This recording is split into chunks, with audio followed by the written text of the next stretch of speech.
Welcome to the Passion Over Profits podcast with Top Son Goku, bringing you your weekly dose of Dragon Ball Super collectors content. Stay tuned for exclusive interviews with some of the most knowledgeable DBS collectors in the community.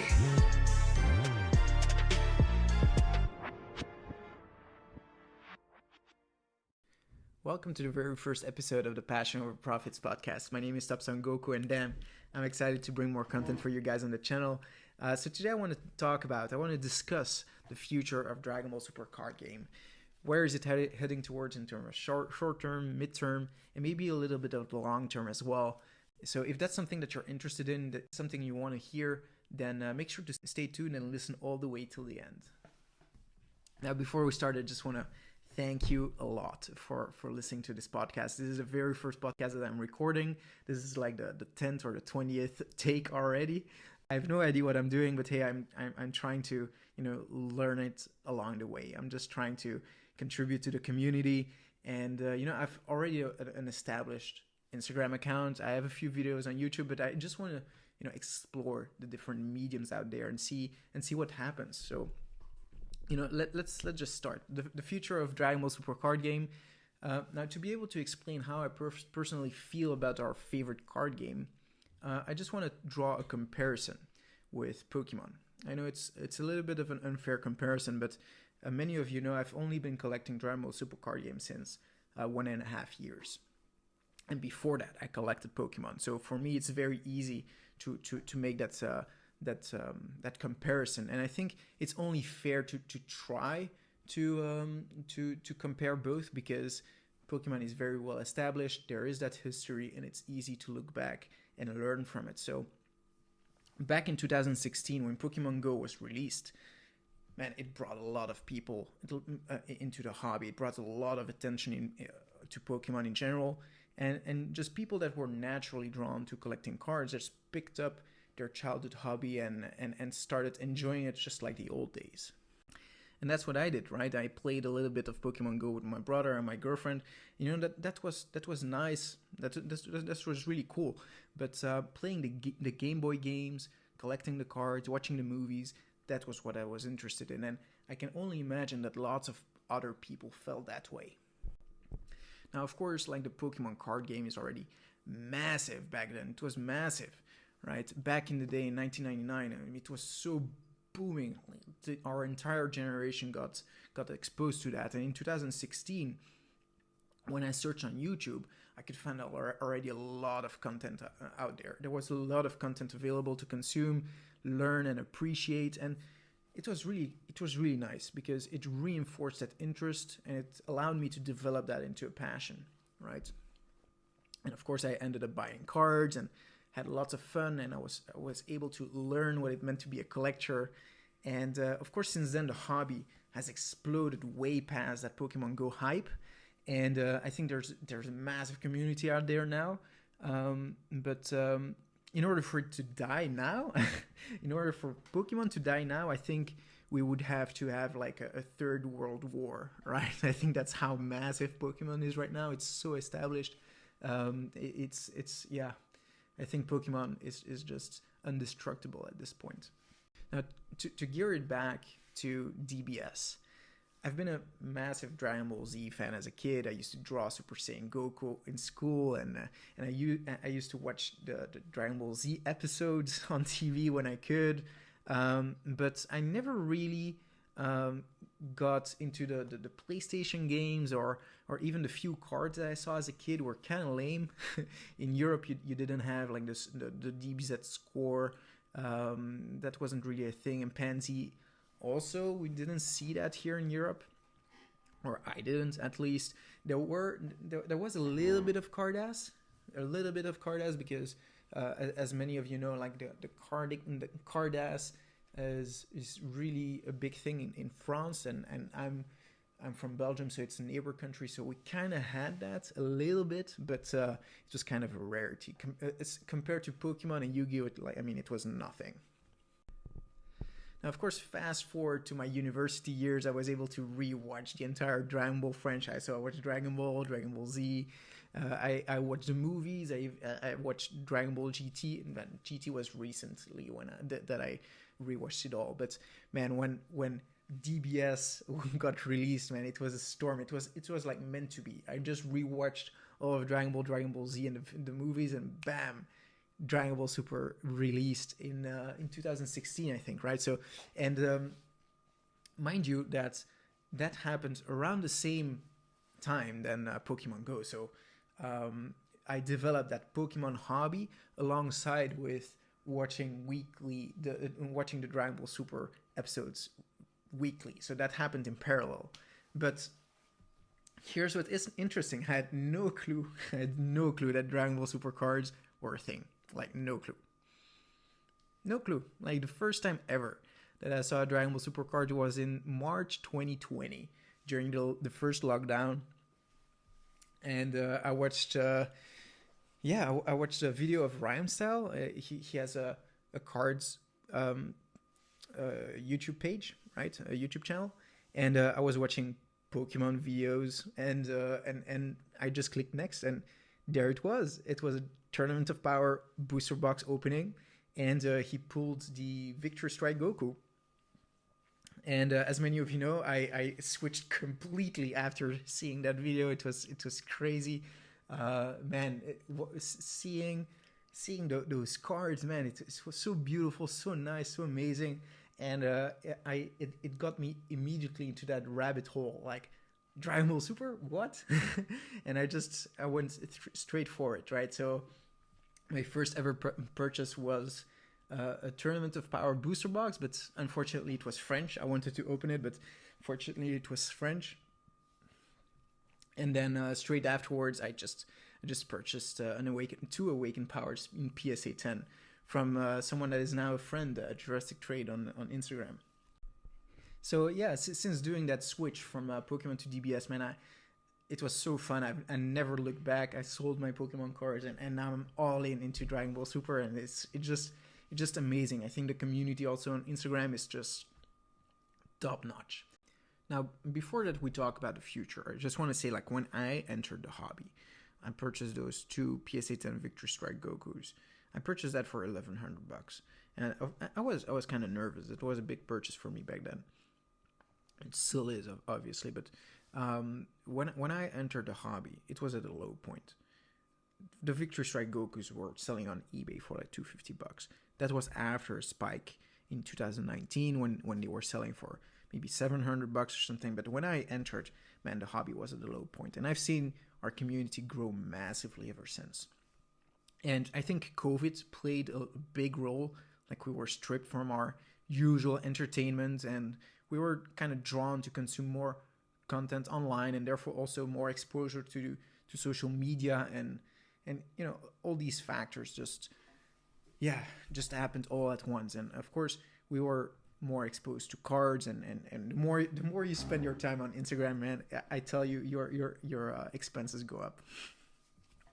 But when I entered the hobby, this is what's interesting, is that there was nothing out there online. There was nothing out there. Like, I was searching on YouTube, and I could find like 3 booster box openings, one from Rhymestyle, one from Nanogenics, and then one underground person online, and that's it, right? I had to resort to using hashtags on Instagram to find people that were actually collecting Dragon Ball Super.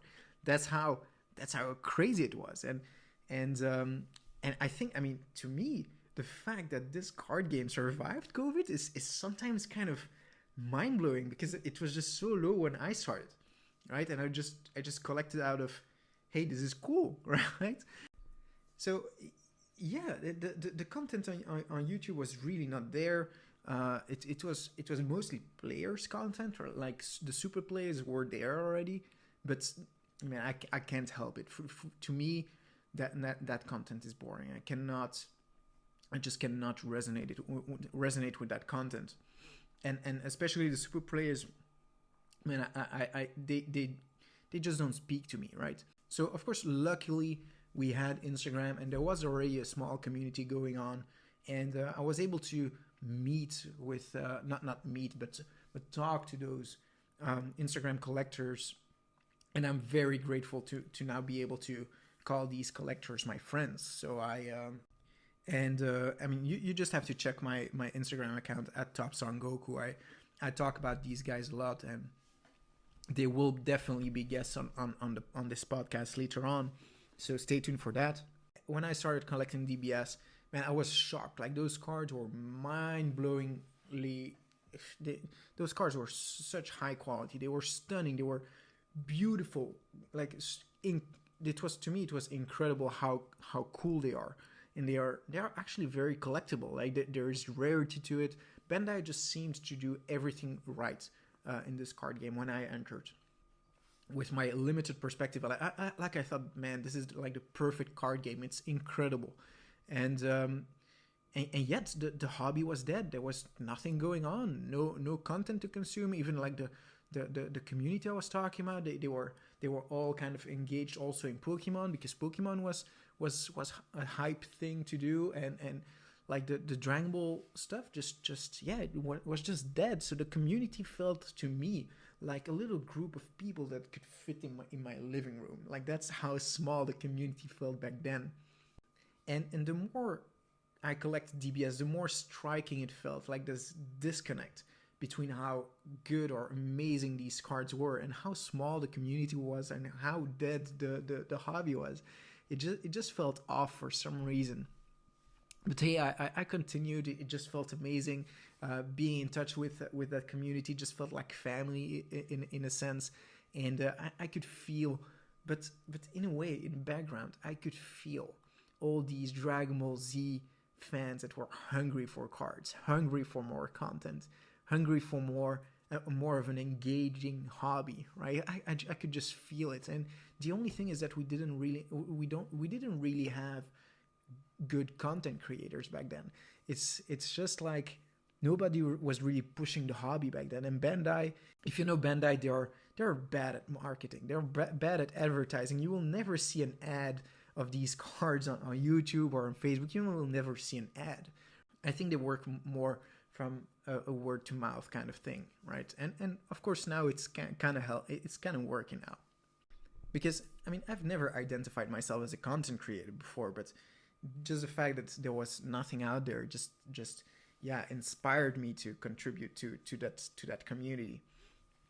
I've always been more of a consumer, but yet here I am in that micro community, and people are enjoying the little content that I'm putting on my Instagram page. So I'm just continuing, and it's just been amazing creating content and feeling the response and creating those connections. Man, that was amazing.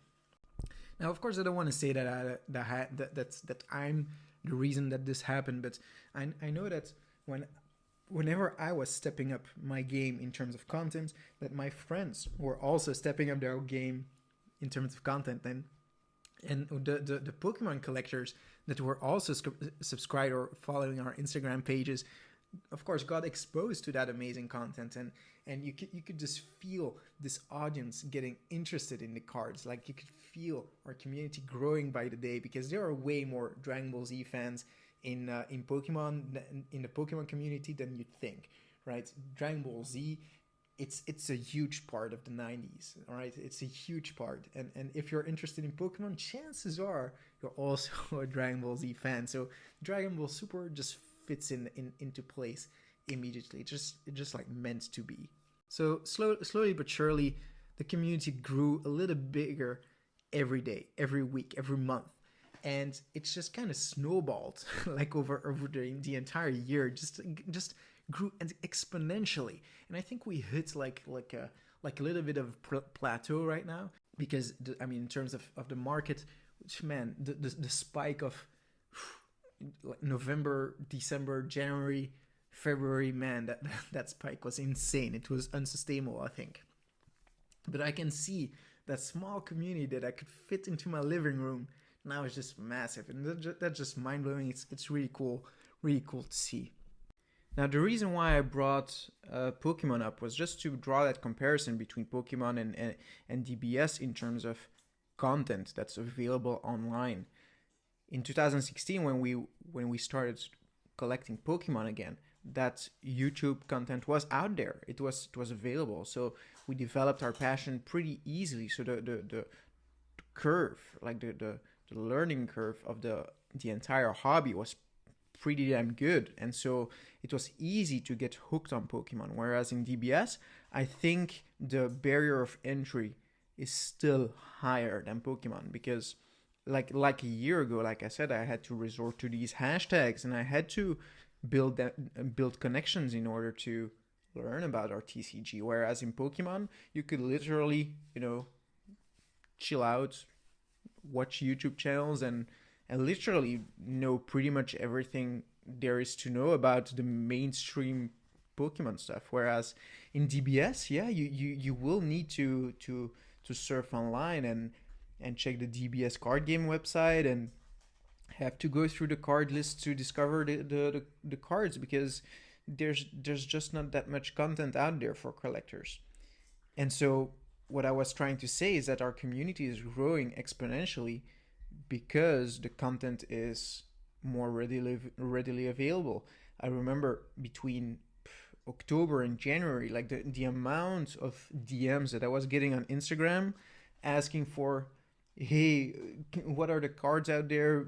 Just asking for basic resources. I mean, it was insane. It was insane. I was getting like 10 to 20 DMs every day just for basic questions. And then I just created like my start here highlights on Instagram. I started my YouTube channel, and somehow like the basic questions pretty much disappeared.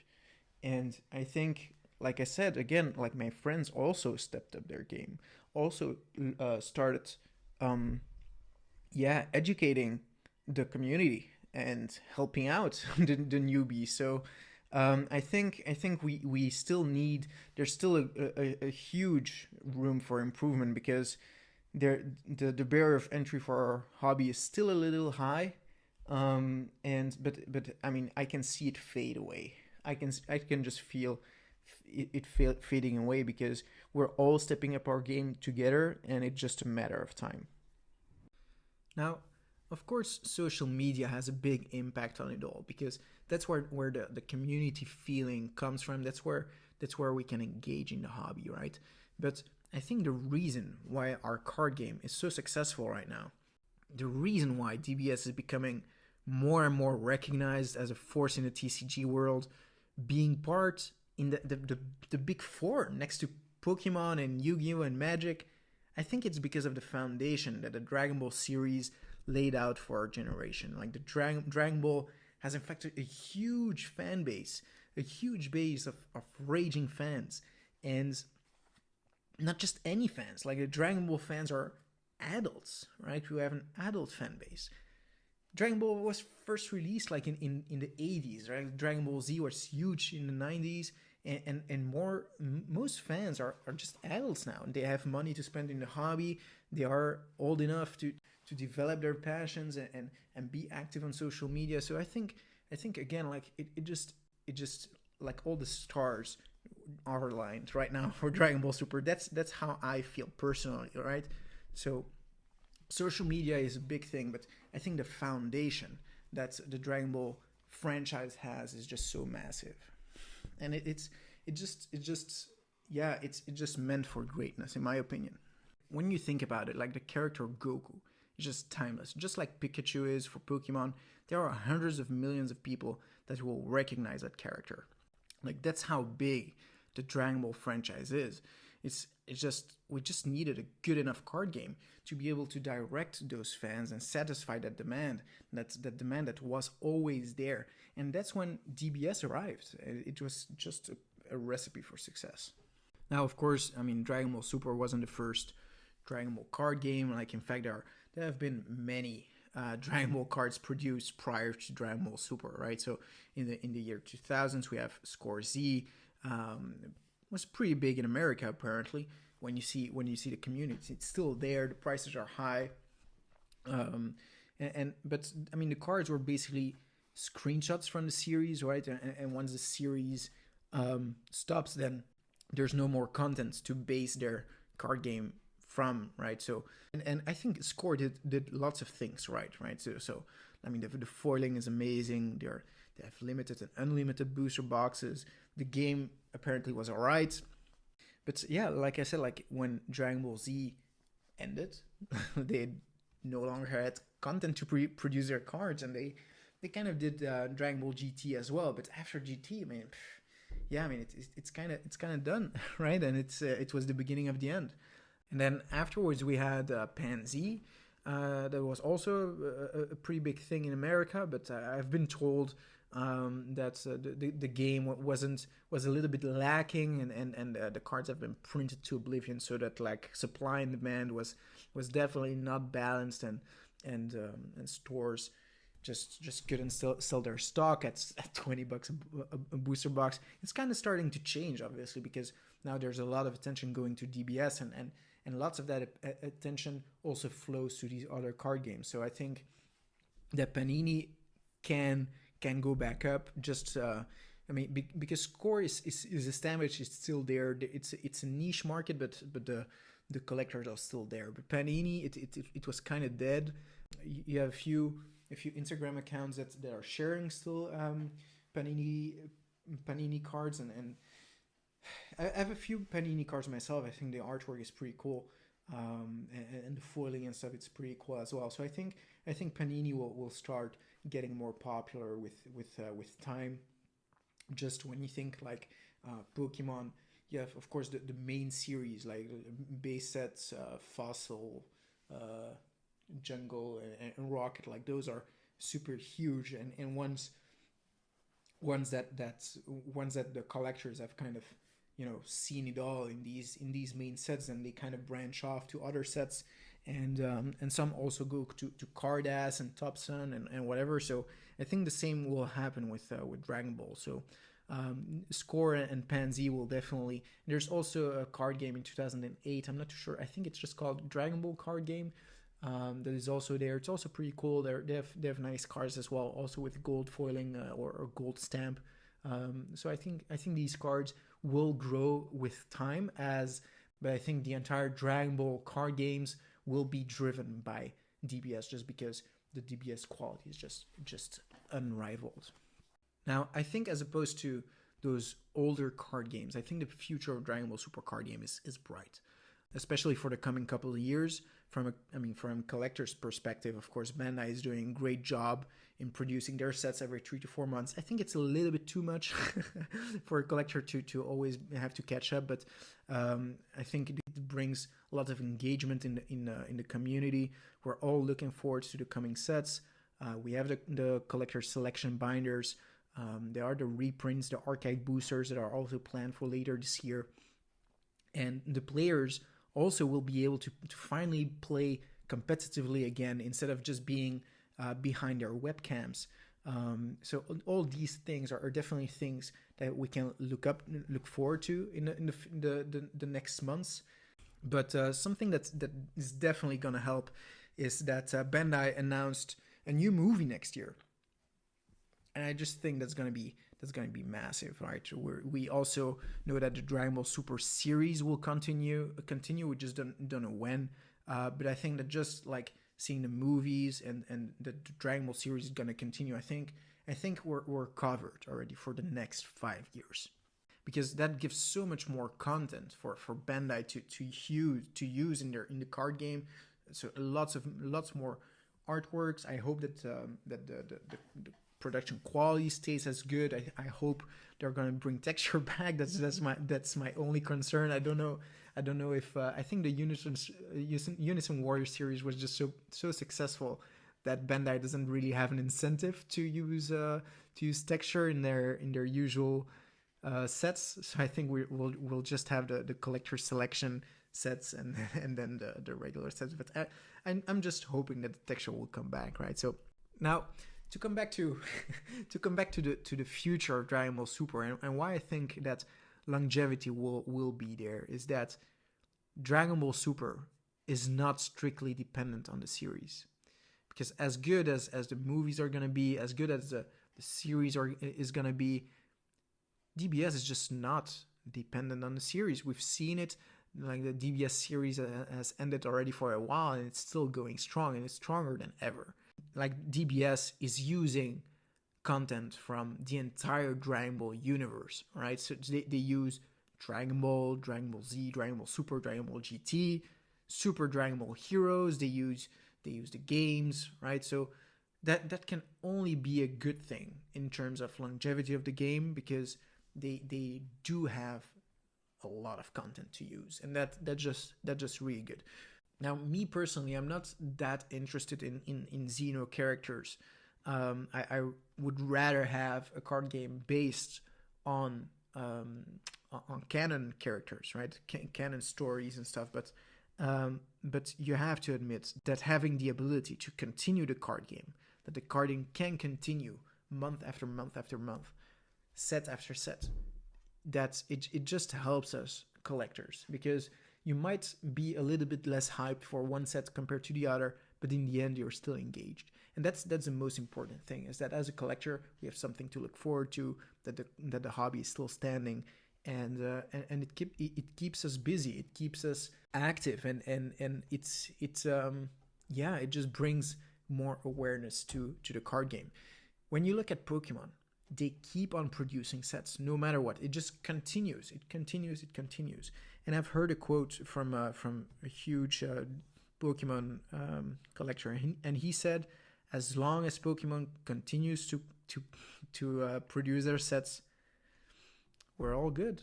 As long as they keep producing their sets, the hobby is live. The hobby continues, and we might be in a low point or a high point. It doesn't matter. As long as they continue producing their sets, then the hobby is alive and all is well.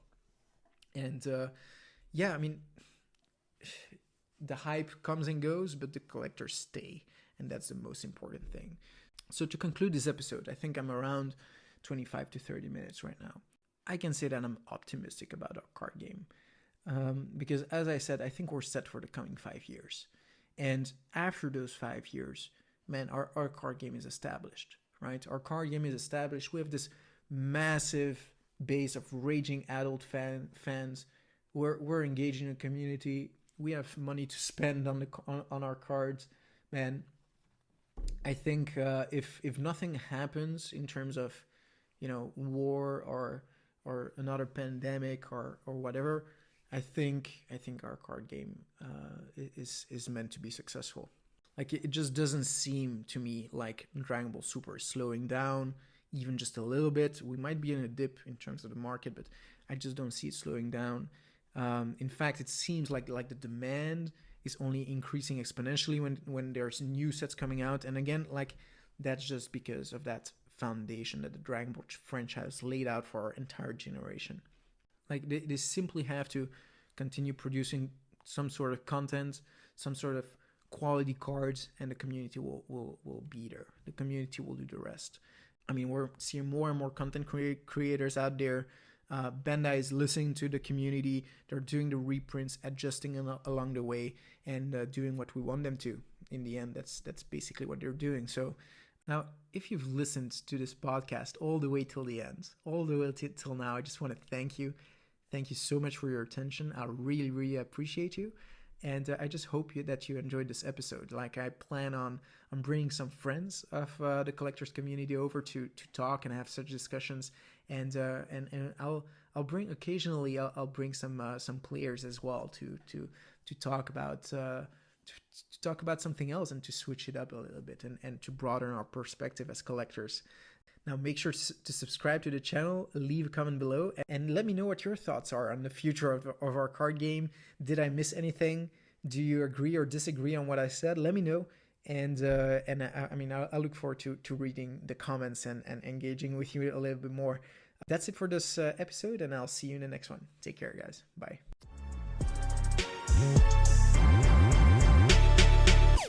Thank you for listening to the Passion Over Profits podcast. Please subscribe and stay tuned for more DBS Collectors content. Interested in which guest we're having next week? Find out in the next episode of Dragon Ball's Passion Over Profits. Yes, Passion Over Profits.